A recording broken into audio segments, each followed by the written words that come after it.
Je vous salue tous dans le nom précieux de notre Seigneur Jésus-Christ. Que le Seigneur soit avec nous.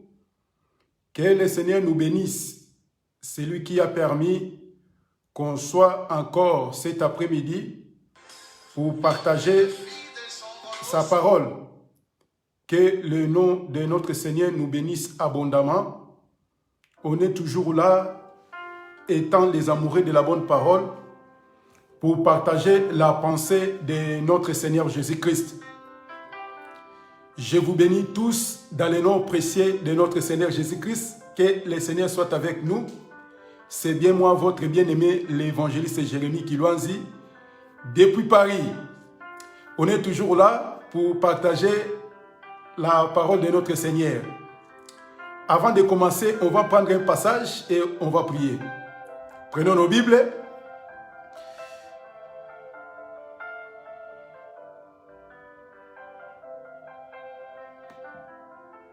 La Bible dit ceci.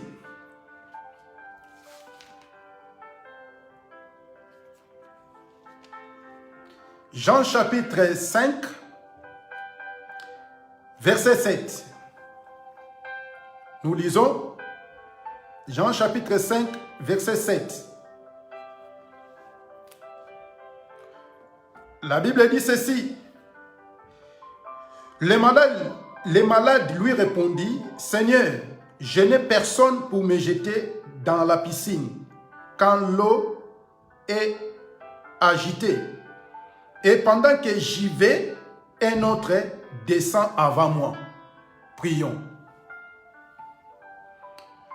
Seigneur Dieu, merci pour cet après-midi que tu nous as accordé écouter ta parole.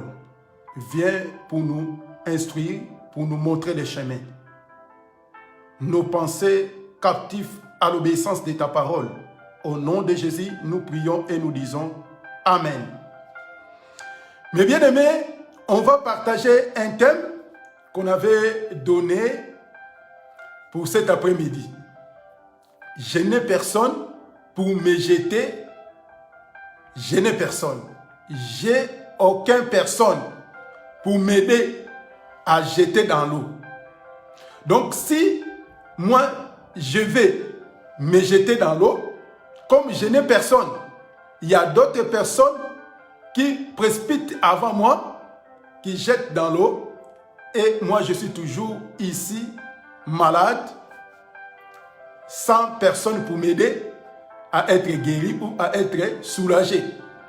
C'est ça notre thème, on va partager. Peut-être qu'on va prendre 2 ou 3 séances, selon ce que l'Esprit de Dieu nous va conduire. Donc ici, dans Jean chapitre 5, verset 7, nous connaissons les histoires, mais on va essayer de monter un peu dans le verset 5. Jean chapitre 7, le verset 5 jusqu'à verset 7. Là se trouvait un homme malade depuis 38 ans. Jésus, l'ayant vu coucher, sachant qu'il était malade depuis longtemps, lui dit, veux-tu être guéri? Le verset 7, là où on a trouvé notre passage, notre thème. Le malade lui répondit, Seigneur, je n'ai personne pour me jeter dans la piscine quand l'eau est agitée. Pendant que j'y vais, un autre descend avant moi. C'est ça, c'est qu'on va partager, mes frères. Donc, je sais qu'on lit souvent ces passages, mais par la grâce de Dieu, on va essayer d'expliquer encore un peu pour faire comprendre les enfants de Dieu, pour bien marcher dans la volonté de Dieu. Vous savez, les Écritures sont des mioués. Les Écritures ne parlent pas. Mais maintenant, c'est le problème maintenant des serviteurs ou les ministres de Dieu d'aller faire parler les Écritures. Comme les Écritures sont des mioués, maintenant, les hommes de Dieu sont là pour faire aller parler les Écritures. Maintenant, quand les hommes de Dieu vont parler les Écritures, tout le monde, il faut comprendre la pensée de Dieu. Les Écritures, c'est comme Dieu. Dieu ne parle pas.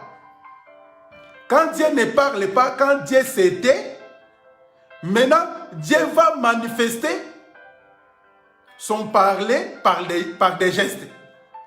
C'est pour cela, pour que tu vois que Dieu, il est en train de parler, dans l'Ancienne Alliance, nous remarquerons, nous voyons que par les prophètes. Vous voyez cela? La Bible dit ceci, là c'est un conseil. Ne devenez pas des esclaves des hommes étant franchis. Quand tu es libre, Dieu il est venu mourir pour toi. Il ne faut pas devenir les esclaves des hommes. Puisqu'il y a tant de gens, tant des enfants de Dieu sont devenus les esclaves des serviteurs. Quand tu es un esclave, tu ne peux pas s'en sortir. Vous voyez que des hommes de Dieu, ils te disent « Donne-moi Amen ». Mais comme toi tu es l'esclave, tu dis aussi « Amen ». Vous voyez? Donc il y a des hommes de Dieu, ils font n'importe quoi, selon leurs propres pensées, selon leurs propres désirs. Mais ici, nous voyons qu'il y a un homme, il était malade pendant 38 ans. Donc, depuis 38 ans, il avait besoin d'être guéri. Il avait besoin d'être soulagé. Mais il n'y avait personne, il n'avait même pas la famille. Il n'y avait personne pour permettre à cet homme d'être guéri. Puisqu'il y avait une piscine.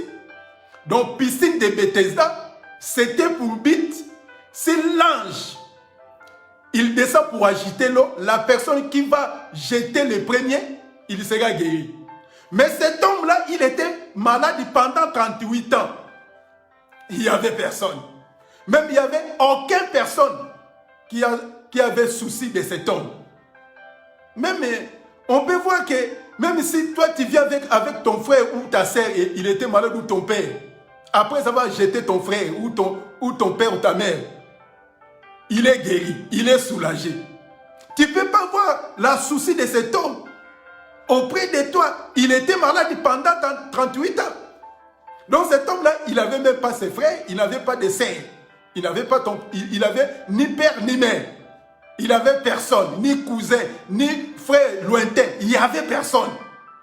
C'est pour cela qu'il est resté longtemps dans la piscine de Bethesda.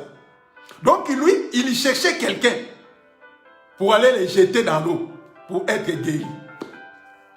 Mais on va prendre encore un deuxième passage et on va expliquer cet homme-là malade pendant 38 ans, puisqu'il n'avait personne. Puisque lui, il avait besoin de quelqu'un, seulement de quelqu'un auprès de lui. Quand de l'eau va s'agiter, son frère ou quelqu'un pour la jeter dans l'eau. Mais lui, il n'avait personne. Tout le monde, il avait sa famille, il avait ses frères, il avait leurs proches pour les soutenir, pour les jeter. Donc cet homme-là, il n'avait même pas de camarades. Il n'avait vraiment personne. Donc il n'avait personne. Mais on va voir un passage. Prenons nos Bibles. Donc ici, comme les Écritures sont des miouets, donc on est là pour faire parler les Écritures. Écoutez mes frères. Prenons nos Bibles. Toujours Jean.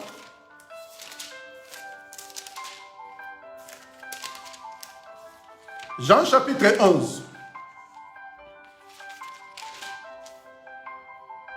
Jean chapitre 11, verset 1er, on va lire tout doucement.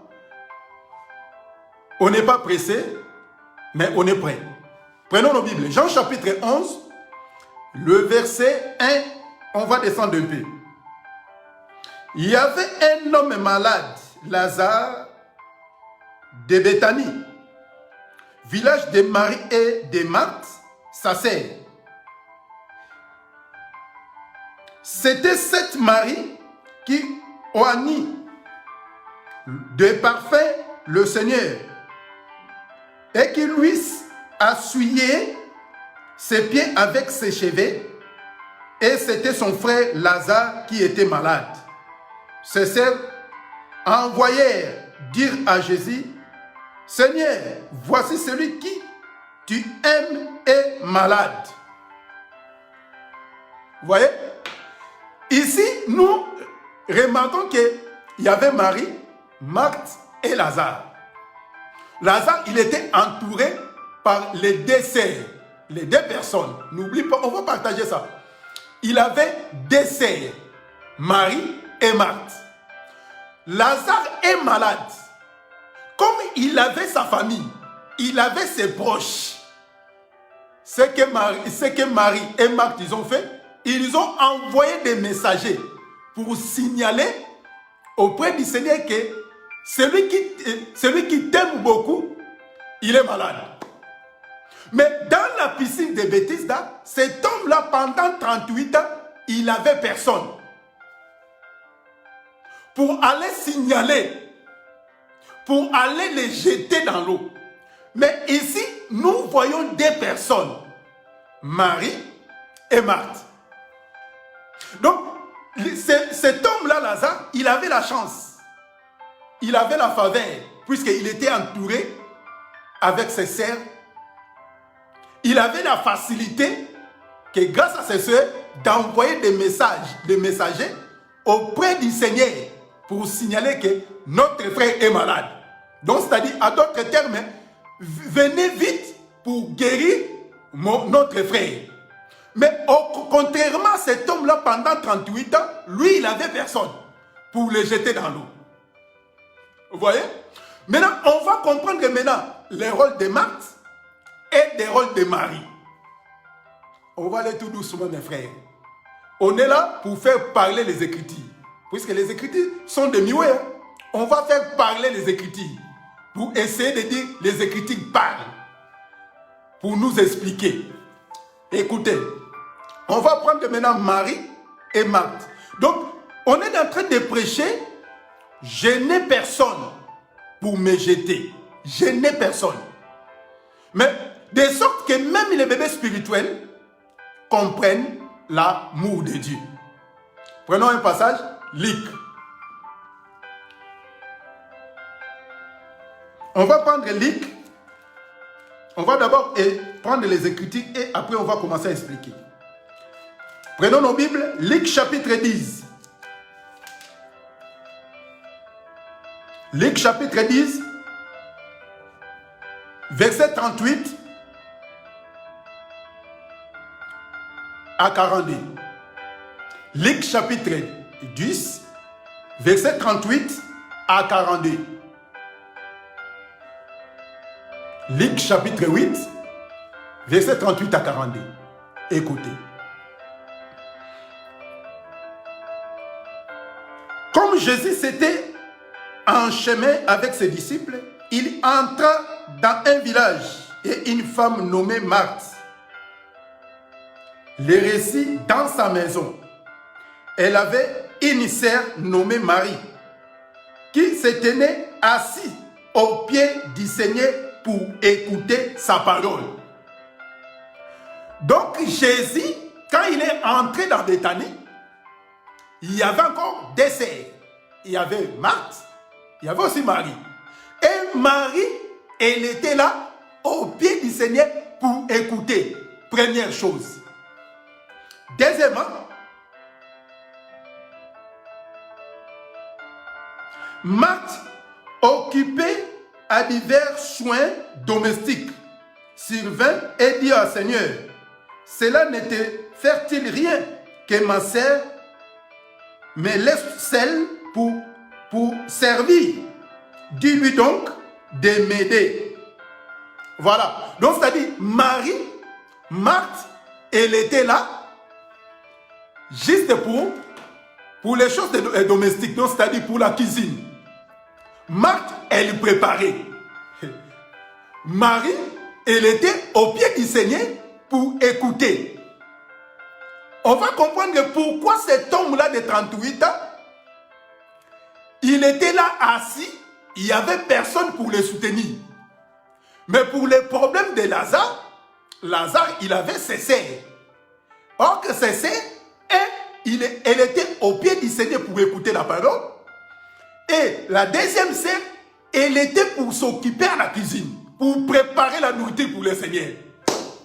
Écoutez mes frères, Donc, c'est-à-dire, ça, cela a permis d'envoyer des messages auprès du Seigneur et le Seigneur, il va venir vite pour donner la solution à leur frère Lazare qui était malade et après, il était décédé. Voyez-vous? Donc, c'est pour cela, c'était les deux personnes qui a permis que leur frère soit ressuscité. C'était les deux sœurs. Un, il occupait de la parole et la deuxième, il s'occupait de la cuisine. Écoutez maintenant. C'est pour cela il avait la facilité d'envoyer des messages auprès du Seigneur. Mais cet homme de 38 ans à la piscine de Bethesda, il avait personne. Il n'avait rien. Personne pour le soutenir, pour l'aider. Vous savez, puisque dans l'ancienne alliance, nous tous, on était abandonnés. Donc cet homme-là de 38 ans, il représentait nous les nations. À ce temps-là, à ce temps ancien, nous avions aucune personne. On n'avait aucune personne pour nous aider. Ni prophète, ni les sacrificateurs. On n'avait personne. C'est pour cela qu'on avait des difficultés pour se faire jeter dans l'eau. Quand quelqu'un est malade, quand quelqu'un il est possédé, il ne peut pas rien faire. Donc, il est comme un esclave. Il est comme un aveugle. Il ne peut pas se jeter lui-même. Il ne peut pas. Il faut qu'il y ait quelqu'un pour le soutenir, pour aller le jeter dans l'eau. C'est pour cela que la Bible nous dit ceci. Dieu a choisi seulement un peuple.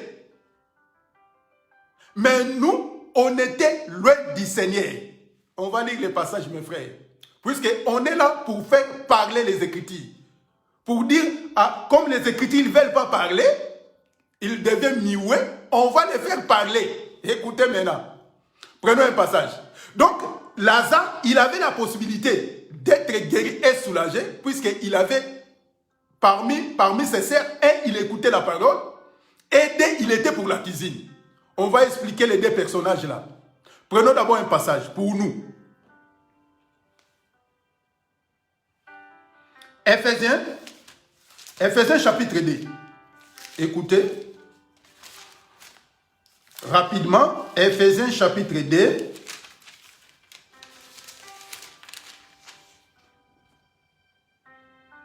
Éphésiens chapitre 2, verset 12.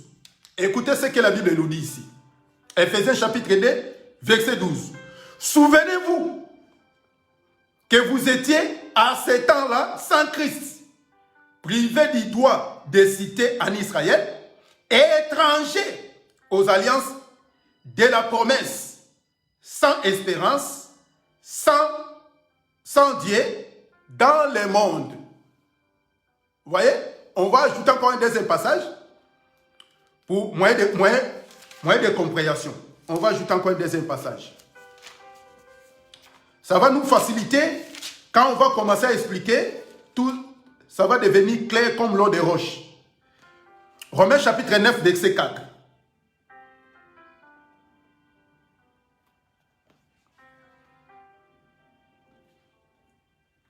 Romains chapitre 9, verset 4 à 5. Qui sont Israélites à qui appartiennent l'adoption, la gloire et les alliances, et la loi et les cultes. Vous voyez? Donc, c'est-à-dire, la Bible nous explique que, souvenez-vous, à ce temps-là, nous, on n'avait personne. Ni les prophètes, ni les sacrificateurs, ni les cultes. On n'avait absolument rien du tout. Les gens qui détenaient le culte, l'adoration, le prophète et les sacrificateurs, c'était seulement Israël. C'est pour cela Israël, il avait la facilité. Si quelqu'un pêche, si quelqu'un il a des soucis, il va courir devant ces deux personnages-là, les prophètes et les sacrificateurs. Donc, c'est-à-dire Marie qui représente les prophètes. Puisque les prophètes, c'était la bouche de Dieu. Écoutez, Donc, j'ai donné ces passages pour montrer que cet homme-là, assis à la piscine de Bethesda, il nous représentait, nous les nations. Puisqu'on n'avait personne, on n'avait pas la famille, on n'avait pas de prophètes, on n'avait pas de sacrificateurs. C'est pour cela, cet homme-là, il est resté longtemps dans la piscine. Il n'y avait personne pour être guéri, pour être soulagé. Vous voyez? Donc, ça dit, mais Lazare, puisque Lazare, qui représente Israël, pour lui, il avait des possibilités. Pourquoi? Puisqu'en Israël, il y avait des prophètes, il y avait des sacrificateurs. C'est pour cela, quand Lazare, il était tombé malade, il avait la facilité d'être guéri et d'être délivré. Pourquoi? Puisqu'il y avait ses sœurs, Marie et Marthe. Nous disons que Marie, il représente les prophètes, puisqu'il était au pied du Seigneur pour écouter. Qui écoutait la parole de Dieu? Pour venir annoncer au peuple. C'était les prophètes. Prenons un passage. On va donner le passage. On va s'arrêter aujourd'hui ici. Et après, on va revenir encore. Exode chapitre 4. Rapidement. Exode chapitre 4.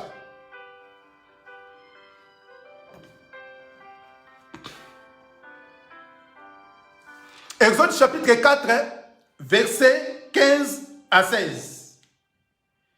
Exode chapitre 4, versets 15 à 16. Nous disons que Marie, il représente les prophètes. Prenons un passage. Exode chapitre 4, verset 16. 15 à 16. Tu lui parleras et tu mettras les paroles dans sa bouche. Et moi, je serai avec ta bouche et avec sa bouche. Et je vous enseignerai ce que vous saurez à faire. Verset 16. Il parlera pour toi au peuple et il te servira des bouches. Et tu tiendras pour lui la place de Dieu. Vous voyez? Donc, c'est-à-dire, Marie qu'elle représente les prophètes, puisque les prophètes, c'était la bouche de Dieu. Donc, Dieu donnait sa parole aux prophètes, et les prophètes allaient tout, il descend pour aller communiquer au peuple. Donc, c'est-à-dire, les prophètes, ils représentaient comme une échelle, comme l'escalier, pour faire monter auprès du Seigneur, entendre les paroles de Dieu, et il descend pour ramener au peuple. Donc, c'est-à-dire, l'échelle, c'était le prophète. Le prophète, c'était la bouche de Dieu. Vous voyez? C'est pour cela, cet homme-là malade, il était là assis pendant 38 ans. Donc, les 38 ans, il représente nous, les nations, avant l'arrivée du Messie, avant l'arrivée et la mort de notre Seigneur. On était là assis, accablés dans notre souffrance. Il n'y avait personne pour venir nous aider. Écoutez, il n'y avait personne. C'est pour cela, comme Marie représente les prophètes, si les frères, il a des soucis, les prophètes, il va implorer le Seigneur. Il va aller ramener les problèmes de son peuple auprès de Dieu, pour que Dieu ait pitié de son peuple. C'est pour cela, et ils étaient guéris rapidement. Quand il est malade, puisque comme il avait ses frères, sa famille, la famille va les jeter directement, il sera guéri. Donc, sa famille, ils étaient les prophètes.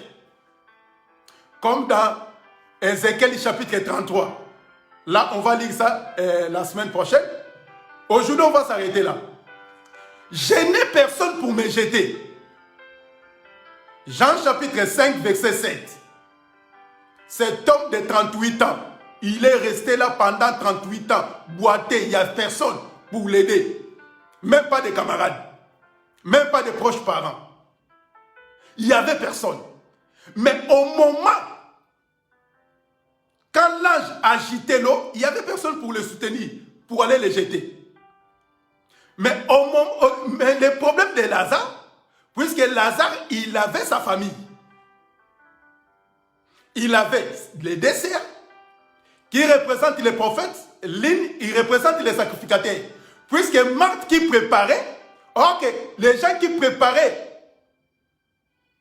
pour faire la nourriture auprès des dieux, c'était les sacrificateurs, c'était des Lévites. Vous voyez? C'était les deux personnes-là. Là, on peut lire Lévitique chapitre 8, Lévitique chapitre 9. Les gens qui préparaient, qui fait la nourriture pour notre Dieu, c'était les sacrificateurs.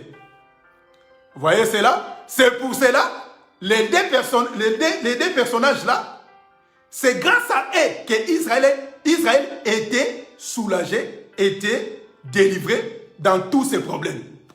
Mais nous, on était toujours assis, accablés dans nos souffrances, dans nos malheurs. Qui peut nous aider? Là, on parle seulement, c'est la connaissance, hein, puisqu'on est en train de faire parler les Écritures. Écoutez, donc c'est pour cela, cet homme-là, il pouvait rester là assis pendant 38 ans. Il n'y a personne. Puisque avant l'arrivée de Jésus, toutes les nations, on était là assis. On est en train de pleurer, puisqu'il n'y avait personne pour nous aider. Aujourd'hui, on s'arrête là. On va encore revenir. Je n'ai personne pour me jeter dans l'eau. En un mot, cet homme, il représente nous. Cet homme Lazare, il représentait Israël. Ok, Israël, il était entouré par les prophètes et les sacrificateurs. Que Dieu soit avec nous. Prions. Seigneur, merci pour cette exhortation. Je sais qu'à travers cette parole, ça va nous encourager, ça va nous soutenir encore pour continuer à te servir. Au nom de Jésus, nous prions et nous disons Amen. Que le Seigneur nous bénisse, que le Seigneur soit avec nous. On va se voir la semaine prochaine pour continuer cette prédication. Je n'ai personne pour me jeter. Que le Seigneur soit avec nous. À la prochaine.